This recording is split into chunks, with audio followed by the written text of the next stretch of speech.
ओम नमः शिवाय। मेरे शिव चैनल पर आप सबका स्वागत है। सबसे पहले तो आप सभी शिव भक्तों के चरणों में मेरा प्रणाम। बात करते हैं चंद्र दर्शन के बारे में। चंद्र दर्शन क्या है, कैसे इसका एक शिव भक्त को लाभ उठाना चाहिए और क्या इसकी विधि होती है। देखिए, हमने मकर संक्रांति पर भगवान सूर्य जो कि शिव के ही स्वरूप हैं, उनकी उपासना की, उनके निमित्त हमने बहुत सारे उपाय किए और भगवान शिव की कृपा प्राप्त करने का प्रयास किया। अब चंद्र के द्वारा हम कैसे भगवान शिव की कृपा प्राप्त करते हैं। देखिए, भगवान शिव के जो सहस्त्र नाम है उनमें से एक है सोम सूर्याग्नि लोचनाय, अर्थात जिनके नेत्र सोम यानी चंद्रमा, सूर्य और अग्नि है।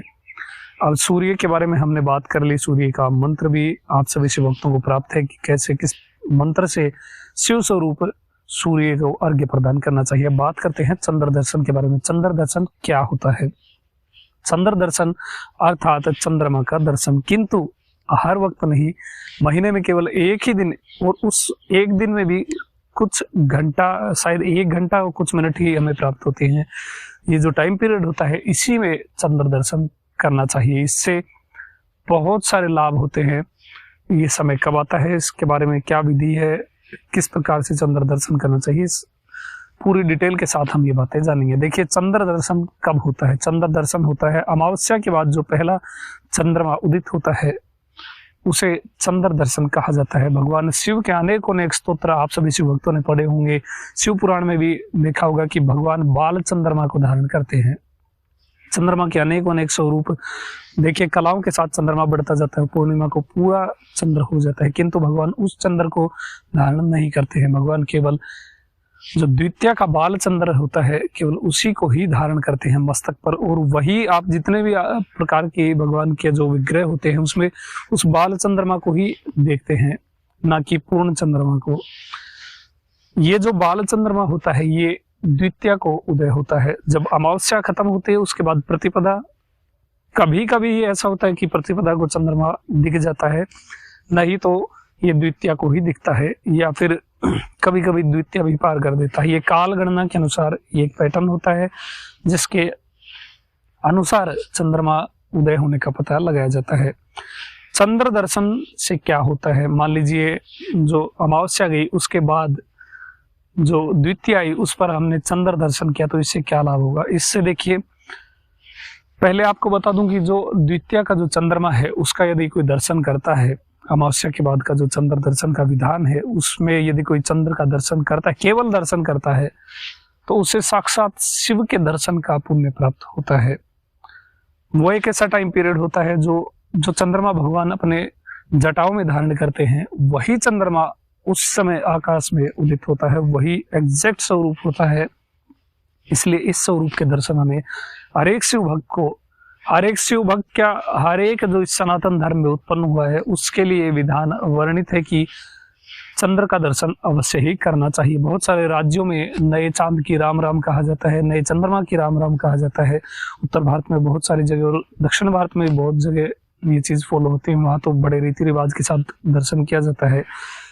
जो 16 संस्कार बताए गए हैं सनातन धर्म में, उनमें कुछ जो संस्कार होते हैं, उनमें से एक चंद्र दर्शन भी होता है। जब कोई भी बच्चा मान लीजिए पैदा होता है, तो उसके शायद तीसरे या चौथे शुक्ल पक्ष में चंद्र दर्शन कराने का विधान होता है। उस बच्चे को चंद्र का दर्शन कराना चाहिए।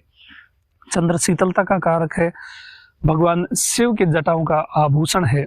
देखिए, जो शरणागत हो जाता है, उसको भगवान शिव अपने मस्तक पर धारण कर लेते हैं। चंद्रमा शरणागत हुए थे दक्ष के श्राप की वजह से, ये कथा आप बहुत सारे शिव भक्त जानते होंगे। अब बात कर लेते हैं मेन टॉपिक पर, चंद्र दर्शन कब है? चंद्र दर्शन, अब जैसे हम आद्रा नक्षत्र हर महीने इस चैनल पर कवर करते हैं, ऐसे चंद्र दर्शन भी हर महीने मैं आपको अपडेट दे दूंगा। उस विशेष समय में आपको चंद्र के दर्शन अवश्य ही करने हैं, चंद्रमा के दर्शन करने हैं। इस जो जनवरी 2023 में जो चंद्र दर्शन होगा, वो होगा 23 जनवरी सोमवार को। देखिए कितना अच्छा संयोग है, मकर संक्रांति भी रविवार को पड़ी और चंद्र दर्शन ये वाला ये भी सोमवार को पड़ रहा है। सोम तो वैसे ही चंद्र का दिवस माना गया है, शीतलता का दिवस माना गया है। चंद्र दर्शन जो होगा, जो 23 जनवरी सोमवार 2023 में होगा, वो 6:01 से लेकर के 7:44 तक व्याप्त रहेगा। यही एक टाइम पीरियड आपको मिलेगा। चाहे आप पूजा पाठ नहीं कर सकते तो कोई बात नहीं, जहां पर भी आप हो, मान लीजिए आप कहीं बाहर है, ऑफिस में है या कहीं भी है, आप इस समय में, इसमें कुछ खास करना तो है नहीं, आपको आसमान की तरफ बस चंद्रमा को निहारना होता है। इस जो 6:01 से लेकर के शाम 7, ये टाइम पीरियड रहेगा शाम का, शाम 6:01 से लेकर के 7:44 तक चंद्र दर्शन का लाभ आप उठा सकते हैं।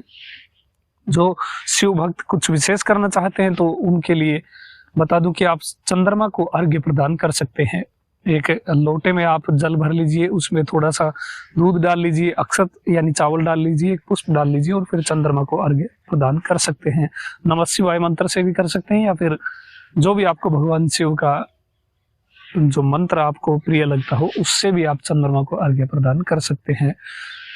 बहुत सारे राज्यों में ये चीज फॉलो होती है। मैं चाहता हूं कि आप सभी शिव भक्त जो जिस भी राज्य से आप ये वीडियो देख रहे हैं, आप बताइए कि अभी आप यंग जनरेशन में हैं तो शायद आप ये चीज फॉलो ना करते हो, किंतु आपकी माताएं जो दादी वगैरह हैं वो जरूर इस चीज को फॉलो करती होंगी। आप उनसे पूछिएगा कि वो किस प्रकार से नए चंद्रमा को प्रणाम करते हैं और क्या वो रीति रिवाज फॉलो करते हैं। हर एक राज्य में देश काल के अनुसार ये अलग अलग ट्रेडिशन चलता है, कुछ डिफरेंस होते हैं।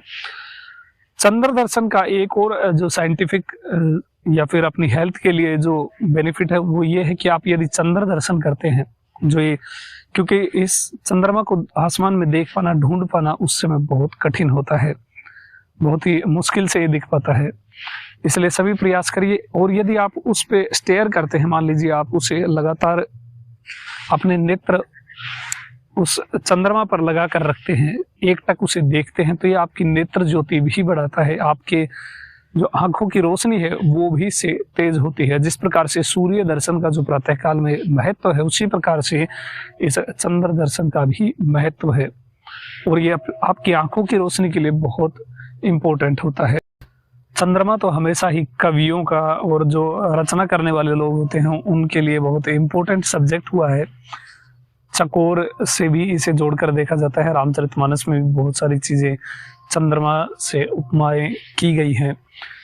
और चंद्रमा देखिए बहुत सारी चीजें ऐसी होती हैं। एक साइंटिफिक जो एक तथ्य मैं आपको बताऊं, देखिए जिस प्रकार से कमल सूर्य की रोशनी में उदित होते हैं और चंद्रमा की रोशनी में वो रात होते ही वो वापस से पैक हो जाते हैं, वो खिलते नहीं हैं। उसी प्रकार से जो वाटर लिली का फूल होता है, जिसे कुमुद भी कहा जाता है हिंदी में, वो कुमुद का फूल केवल चंद्रमा की रोशनी में ही खिलता है और सूर्य की रोशनी में वो नहीं खिल पाता है। इसके अपोजिट जो कमल का फूल होता है वो सूर्य की रोशनी में खिलता है। इसलिए इस जो चंद्र दर्शन का महत्व तो अपने धर्म में बहुत ज्यादा है और हर एक शिव भक्त को, हर एक सनातन धर्म में उत्पन्न हुए व्यक्ति को चंद्र का दर्शन अवश्य ही करना चाहिए। इससे आपके जीवन में एक शीतलता की अनुभूति होती है, आपकी आर्थिक उन्नति होती है, आपके जीवन में सौभाग्यों की, यूं मान लीजिए बारिश हो जाती है, आपके सौभाग्य बढ़ते हैं। यदि आप नित्य जो हर महीने जो चंद्र दर्शन आप फॉलो करते हैं तो आपके जीवन में बहुत सारे सुखों का आगमन होता है। और ये बहुत ही, आप इस चंद्र दर्शन को करके देखिए, अर्घ्य प्रदान करिए, प्रणाम करिए चंद्र दर्शन को, और 3-4 महीने आप इस चीज को फॉलो करिए, अपने जीवन में आप खुद ही बदलाव देखने लग जाएंगे। क्योंकि साक्षात उस समय आपको भगवान शिव का जो साक्षात्कार होता है, भगवान शिव का जो दर्शन होता है, वही फल आपको चंद्र दर्शन से प्राप्त होता है। इसलिए टाइम नोट कर लीजिए, 23 जनवरी 2023 सोमवार शाम 6:01 से लेकर के 7:44 तक का जो टाइम पीरियड है, इसमें आपको आसमान के अंदर चंद्रमा को देखना है, उन्हें प्रणाम करना है। और यदि इससे ज्यादा आप कुछ करना चाहते हैं तो फिर आपको मैं एक स्तोत्र दे रहा हूं भगवान शिव का, चंद्रमौली पंचकम, वो आप PDF लिंक डिस्क्रिप्शन में है, वहां जाकर के आप डाउनलोड कर सकते हैं, उसका पाठ भी कर सकते हैं, भगवान को चंद्रमौली स्वरूप में प्रणाम कर सकते हैं, उनकी स्तुति कर सकते हैं। इससे भी आपको बहुत सारा बेनिफिट होने वाला है। वीडियो कैसी लगी आप मुझे कमेंट में अवश्य ही बताएं। अभी तक के लिए इतना ही। आपका दिन शुभ हो, महादेव कृपा करें। ओम नमः शिवाय।